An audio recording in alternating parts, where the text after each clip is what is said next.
네, 다음 주제는 이 경기도 예산안이 극적으로 통과됐습니다. 12월 17일 무슨 내용을 담고 있는지 구체적으로 하나하나 짚어보겠습니다.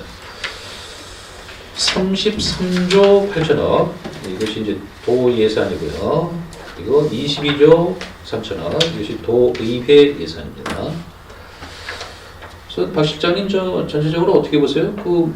이번에 하루 지나서 잘 안 될 것 같다 뭐 이랬는데 통과가 됐어요. 더군다나 314억이 추가됐어요. 0.09%가 늘어났거든요. 눈에 띄는 점이라든지 특징 어떤 게 있을까요?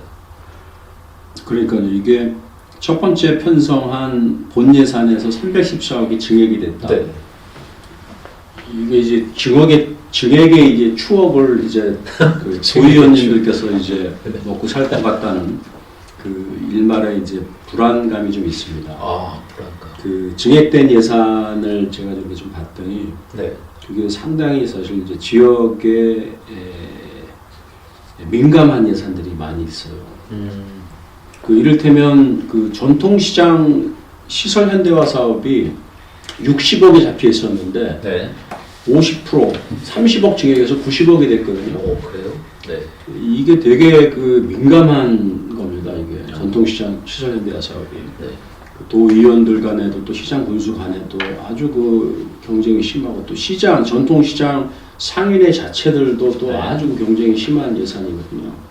그래서 이제 뭐 그런 그 증액의 추억이 앞으로 그 여야 합의하면서 네. 지역 예산 중심으로 증액이 계속 일어나면 어떨 거라는 걱정이 들고 그 전체적으로 봤을 때 김동연 지사의 그 민생, 기회, 안전이라는 이제 세 가지 그 방점을 두고 이번에 편성한 예산이 뭐 거의 뭐 전에 반영이 됐어요. 네. 그래서 내년에 이제 김동연 지사가 생각하는 자기의 그 정책을 이제 제대로 펼 수 있는 여건은 만들어졌다.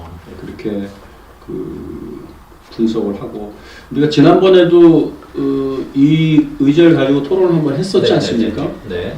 그 뭐 성남학원과 관련해서 전액 삭감됐었는데 상임위에서 그거는 절차적 문제 가지고 이제 따졌는데 그거는 본회의에서 조례 먼저 통과시키고 그 다음에 이제 그 예산 심의하면 그건 뭐 그렇게 합의가 될 것이다라고 제가 말씀을 드렸었는데 그렇게 된 것 같고요. 자랑하시는 거죠? 뭐 이게 딱 보면은 뭐 딱 딱 보면 나옵니까? 이게 왜냐하면 예산을 이걸 자를 수가 없는 예산 아닙니까 이게? 네. 여야가 부담스러운 예산이잖아요. 명분도 없고, 그죠? 정치적 공방 속에서 그냥 예산이 날아간다는 거는 없는 게 하나도 없거든요. 그렇기 때문에 타협이 될 것이다. 저는 그렇게 생각을 했었고, 결국 그렇게 됐죠. 그리고 북부특별자치도 공론화 예산, 남부국제공항 또 공론화 예산도 상임위에서 전액 삭감됐었는데 다 살아났지 않습니까? 예결위 예산. 이런 예산이 이제 지역에서 중요한 의제의 예산은 여야 의원들이 적극적으로 목숨을 걸고 반대할 수가 없어요. 예. 그렇기 때문에 결국은 뭐 다 이렇게 살아났고 오히려 증액으로 결말이 났다는 게 그동안 그 의회에서의 여야 관계, 그 다음에 도의회와 집행부의 관계가 사실은 깜깜한 밤에 살아온 판을 걷는 그런 사실은 상황이었는데 갑자기 뭐 쨍하고 이렇게 해가 좀 놀랐어요. 이 의원님 저 현장에 계셨을 거 아니에요? 네. 근데 보통 상식은 이제 예산안 그러면 깎으려 하잖아요. 더군다나 야당 입장에서는. 근데 지금 국민의힘 도의원으로서 아니 이걸 왜 증액시켜 주셨어요? 저는 요번 2023년도 예산을 평가하자면 정말 우리 상임위가 필요한 한 해였다. 그래요? 우리 상임위에서 정말 반대를 하고 날을 밤을 새가면서 정말 막았던 예산들이 다 예결위 가서 살아나는 걸 보고 야, 참 우리 의회의 기능이 좀 기능에 대해서 무력감을 좀 느끼고요. 그리고 또 지금 경기도 예산이 올해 그 33조 한 8천억 정도 되는데 너무 우리 경기도가 복지 예산 그리고 또 포퓰리즘 예산에 치중돼 있다. 비율을 보면 44.1%입니다. 근데 예산 규모 자체가 우리가 서울보다 좀 작습니다. 네. 작은데 서울 같은 경우는 복지 비율이 뭐 많아봤자 한 39%, 예, 그 정도 37% 이 정도 되는 걸로 알고 있습니다. 근데 또 1인당 복지 혜택을 보게 되면 네. 우리 서울시 같은 경우는 한 110만 원 정도 되고요. 근데 우리 경기도는 85만 원 정도밖에 안 됩니다. 네. 우리가 정말 서울을 쫓아가려다가 정말 가랭이가 찢어지는 그런. 이런 건 더 의원님 네. 아니면 저 모르는 사항들이에요. 아주 예산이고 네. 그리고 또 우리 건설교통이 에서 정말 그 쟁점 사항이 뭐냐면 GTX 플러스 예산입니다. 네네네. GTX 플러스의 그 플러스의 네. 용역비를 1186억이던데. 용역비를 세우는 10억 5천 예산이 이재명 지사의 GTX 플러스를 김동연 지사가 받아들여서 네. 공약을 내지 않았습니까? 네. 그 GTX 플러스를 보게 되면 굉장히 그 경기도의 교통의 현실을 반영한 게 아니라 정말 그 정치적인 목적의 노선이다라고 네. 저는 보고 있어요. 왜냐하면 우리 윤석열 정부에서는 정말 경기도를 하나로 묶는 네. 순환철도의 순환망에 GTX 플러스가 GTX 추가 노선이 네. 있는 반면에 우리 이번에 그 김동연 지사의 GTX 플러스 노선은 정말 정치적인 목적의 좀 노선이지 않나. 어떤 그런 점이 정치적인? 예를 들자면 네. 파주에 GTX A 노선이 있습니다. 네네. 그럼에도 불구하고 추가 노선이 파주에 하나 더 생겼고요. 그리고 GTX C 노선이 양주에서 수원까지 오는 네네. 노선인데 바로 또 GTX C와 7호선과 연결할 수 있습니다. 이번에 그 7호선이 포천하고 포천까지 연장이 됩니다. 그래서 2009년, 10년 안에 개통이 되는데 네. 그 노선을 잘 활용하면 포천 시민들도 GTX C 노선을 탈 수 있는 좋은 환경임에도 불구하고 포천에다가 사업성이 없음에도 포천에다 GTX 플러스 노선을 추가했습니다. 그 GTX A 노선에 지금 1,186억이 배정됐어요. 네, 상당히 큰 규모더라고요. 네, 맞습니다. 그런 점이 있군요. 네. 네, 알겠습니다. 이거는 저 도의회 예산 짚어볼까요? 22조 3천억. 교육청 예산도 아주 가뿐하게 통과했어요. 박 실장님, 이것도 문제 있나요? 네? 문제요? 네, 너무 쉽게 특별히 통과했잖아요. 교육 예산은 사실은 이제 주로 사업 예산이 아니라 네. 인건비. 인건비가 되게 많고, 그러니까 쟁점이 됐던 게 이제 두 가지 있지 않습니까? 이제 임페이 교육감의 아이비?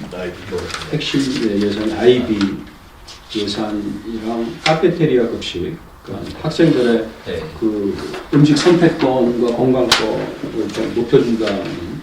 이게 왜 아이비? 인터내셔널 바칼로레안가 뭐 그게 뭔가요? 공부 안 했는데 이거. IB 교육이요? 네. 저 조금은 압니다만 좀 자세히. 뭐예요 이게? 난 이거 무슨 사람도 모르겠어. 국제 교육 무슨 예, 그 영국에서 이제 그 하는 그 교육 시스템으로 네. 알고 있고 임태 네. 교육감님이 정말 야심차게 준비를 하고 계십니다. 왜냐하면 IB 교육은 이제 토론 형식의 그 교육이죠. 우리 지금 대한민국 교육을 보게 되면 너무 상대를 배려하지 않고 개인이 우뚝 서야 하는 주입식 교육에 치중되어 있습니다. 그래서 선진국 교육 시스템을 도입하자고 하는 취지에서 지금 IB 교육을 임태희 교육감이 적극적으로 약간 수월성 교육이더라고요. 그저 토론식, 토론식 교육, 영어 수업 뭐 이런 쪽이더라고요. 네, 박 실장님 좀 말씀 드리겠어요. 응? 비록 아이비는 모르셨습니다만, 네. 뭐 아이비요? 모르신다고 지금. 그러니까 뭐 헬스 낭비, 뭐 사교육 조장 우려, 뭐 이런 그 야당이라기보다도 어쨌든 그런 논의가 있었던 것 같아요. 그래서 상임위 과정에서 많이 잘렸던 것 같은데 거의 다 살아났죠?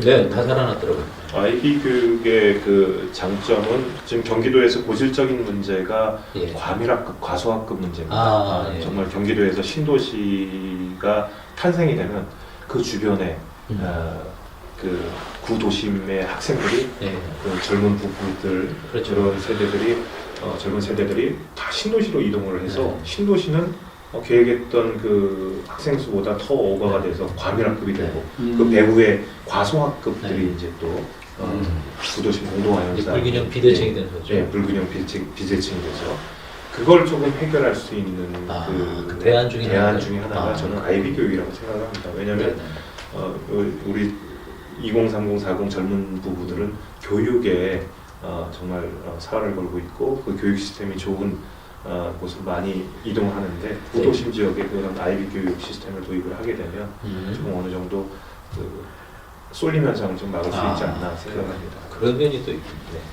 이 의원님은 교육청 예산 어떻게 보셨어요? 예, 저는 근데 교육청 그 예산을 보게 되면 네. 정말 그 한 51%인가 52%가 진짜 인건비더라고요. 야, 그래서 저는 제 지역을 보더라도 네. 정말 그 과소학급에서 정말 학생 수보다 선생님이 더 많은 경우가 좀 가끔씩 있습니다. 경기도에서도.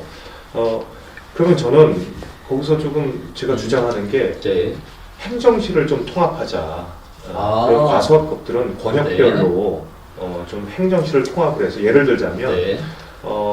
과거에 구도심의 학교들이 지금도 문을 닫지 않고 학생 수 한 50인 미만, 60인 미만의 학생 수들로 네. 조금 이렇게 유지하고 있는 학교들이 굉장히 많습니다. 네. 거기에 행정실을 통합하게 되면 지금 중요한 게 뭐냐면 네. 거기 학생들을 그 지역에서 충당하는 것이 아니라 나름 특색 있는 교육을 하기 때문에 그 신도시에서 스쿨버스를 이용해서 그 50명, 60명의 학생들을 거의 뭐 한 7, 80% 충당을 하고 있습니다.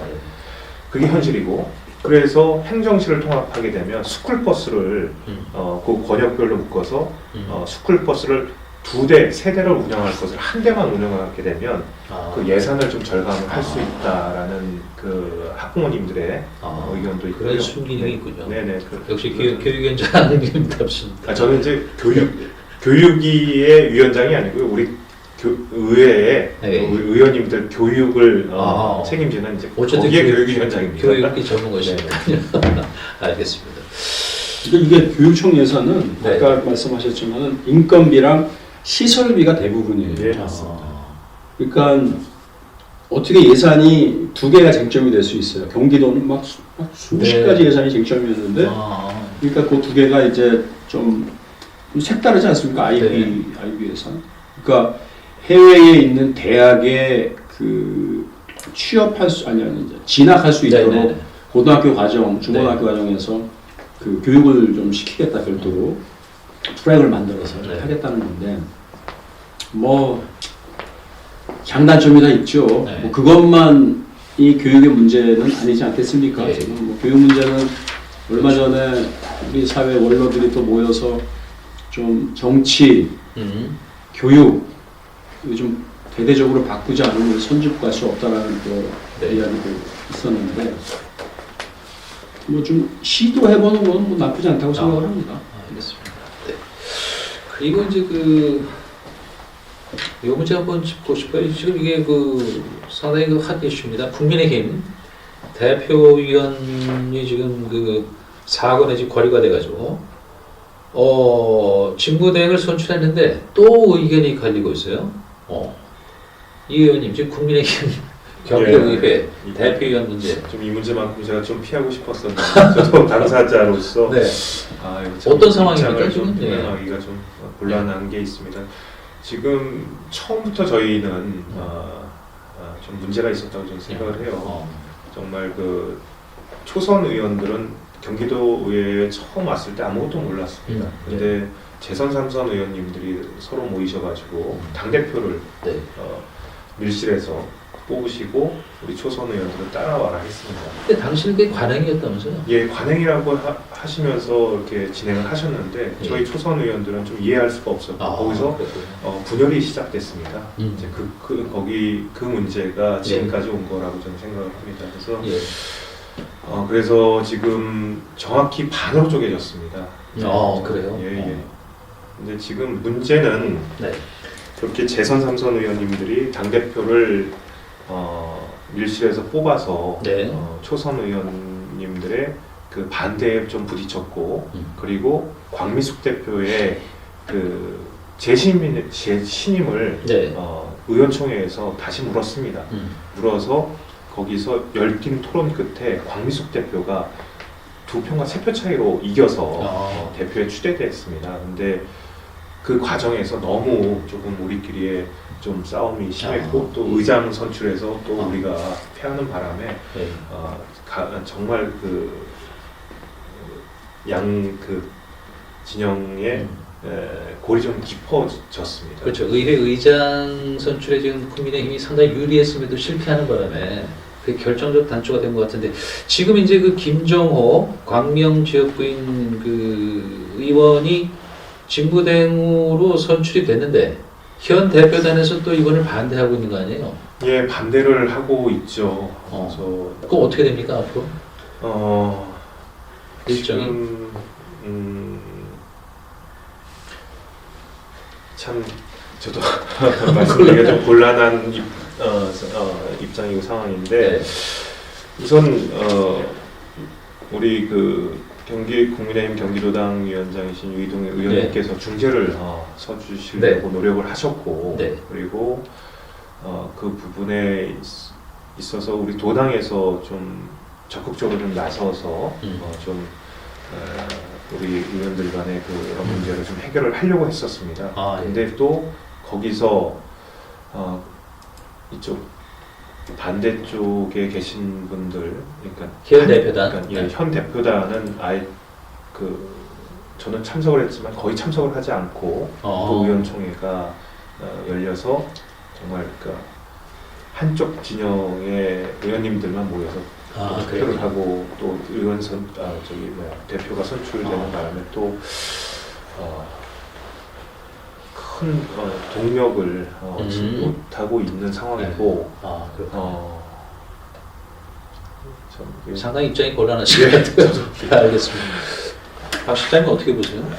어떻게 될 것 같습니까? 이런 때는 어떻게 해야 되는 거예요? 아니 근데 이게 지금 법원에서 이제 소위 이제 비상대책위원회 지금은 이제 정상화 추진위원회니까 정상화위원회입니까? 거기에서 그 법원의 그 직무정지 가처분 신청 지금 이겨서 지금 이분이 본안 소송을 냈잖아요. 네, 그렇죠. 네. 근데 그게 9월 23일인데 12월 9일 날 가처분 신청을 인용을 했다는 거예요. 그러니까 거의 2달? 10월, 11월. 그래서 2달 넘은 상황에서 그걸 했는데 이 가처분 신청을 인용한 내용은 제가 뭐 판결문을 읽어보진 않았습니다만 그 가처분 신청이 인용되는 경우는 그 피해가 긴박하고 회복될 수 없을 때를 기준으로 보통 한다고 제가 알고 있거든요.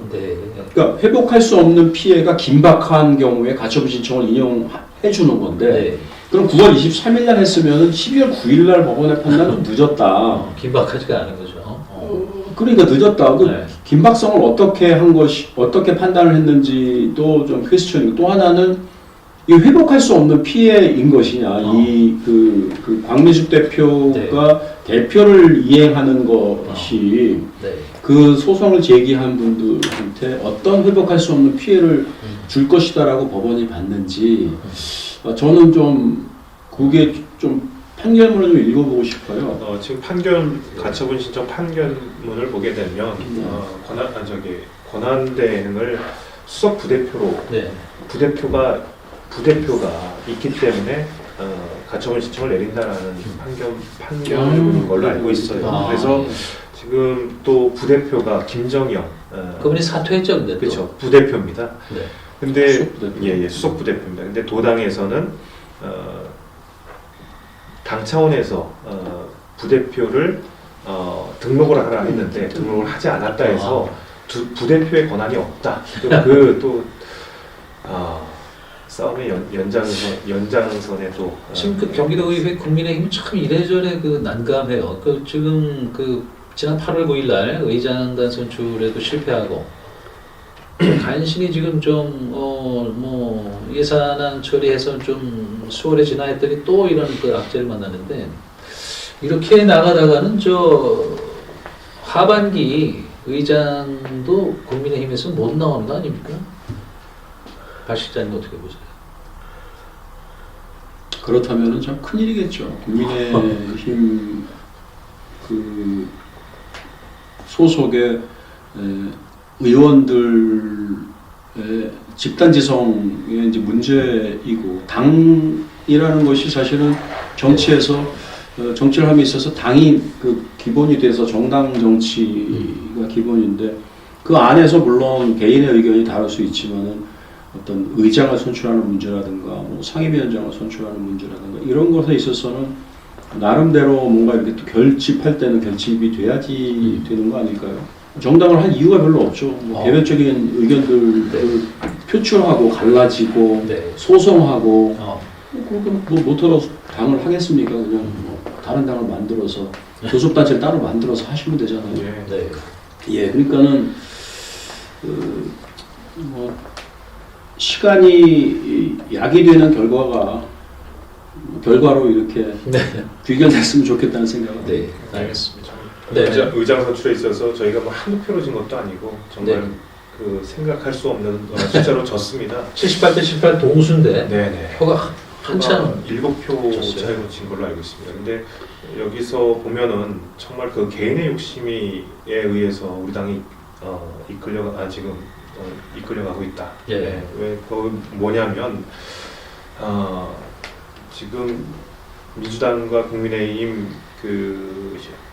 그에서 그 상임위를 의장이 선출된 상대 당이 우선 상임위를 3개를 갖고 갈 수 있다. 네. 단서 조항이 있었고 그리고 또 이 광미숙 그 대표단을 불신하는 이 반대 세력에서는 네. 또 의장이 또 만약에 또 떨어지게 되면 또 광미숙 대표에게 그 의장 그 선출에 의장이 선출되지 않은 그 책임을 네네. 광미숙 대표한테 전가를 하기 위해서 그 모든 그 생각들이 합쳐져서 나는 표가 한 7표로 지지 않았나 저는 생각합니다.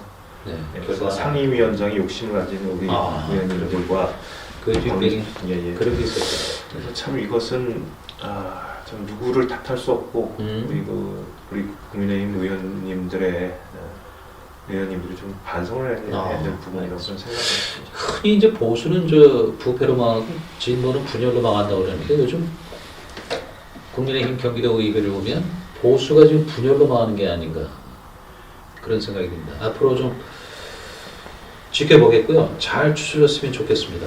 네, 두 번째 주제 경기도 예산안 급적 통과 그리고 경기도 의회 국민의힘 대표위원 문제 짚어봤습니다.